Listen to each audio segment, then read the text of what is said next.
श्री स्वामी समर्थ. तर सर्वांचे मला रोज 2-3 तरी हे DM आहेतच की ताई तुम्ही प्रेग्नन्सीमध्ये कोणती कोणती सेवा केलेली किंवा स्वामी चरित्र सारामृताचे 11 गुरुवार तुम्ही केले तर त्याचे नियम काय आहे. बऱ्यापैकी सर्वांना मी याचं उत्तर देतेच, पण तरी देखील तुमच्यासाठी हा व्हिडिओ आहे. ज्याला कुणाला ही सेवा करायची असेल तर स्वामी चरित्र सारामृत करताना तुम्ही 1, 3, 5, 7, 11, 21, 51, 108 अशा कोणत्याही तुम्ही संकल्प करून हे व्रताला सुरुवात करू शकता. महिन्याच्या पहिल्या गुरुवारी तुम्हाला हे व्रत सुरू करायचे आणि पहिल्या गुरुवारी तुम्हाला संकल्प करायचा आहे. संकल्प कसा करायचा यासाठी मी नंतर व्हिडिओ करेलच. 11 जर तुम्ही गुरुवार करणार असाल तर मग 3 महिने नॉनव्हेज अजिबात खायचं नाही. 3, 3.5, 3.25 महिन्याचे तुम्हाला लागतील तोपर्यंत तुम्ही अजिबात नॉनव्हेज खायचं नाही आणि गुरुवारी तरी ब्रह्मचर्याचं पालन करायचं आहे. परत स्वामी चरित्र सारामृतात 21 अध्याय ते 1 ते 21 अध्यायाचं वाचन करायचं आहे तुम्हाला.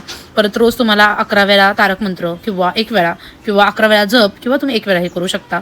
सुतक वेटळा असला तर त्यात हा 11 गुरुवारमधले तो गुरुवार पकडायचा. माहेरी जर तुम्ही असाल त्या दिवशी तर तोही गुरुवार तुम्हाला त्या गुरुवारमध्ये पकडायचा नाही.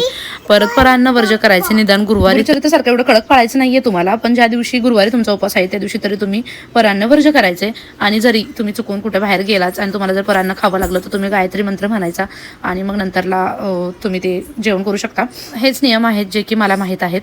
अजून काय असेल तर मी तुम्हाला नक्की सांगेल. आणि सारामृताच्या आदल्या दिवशी तुम्ही मंदिरात, मठात किंवा केंद्रात जाऊन स्वामींना नारळ ठेवून यायचं. माहिती आवडली असेल तर व्हिडिओला लाईक करा आणि कमेंटमध्ये श्री स्वामी समर्थ लिहा.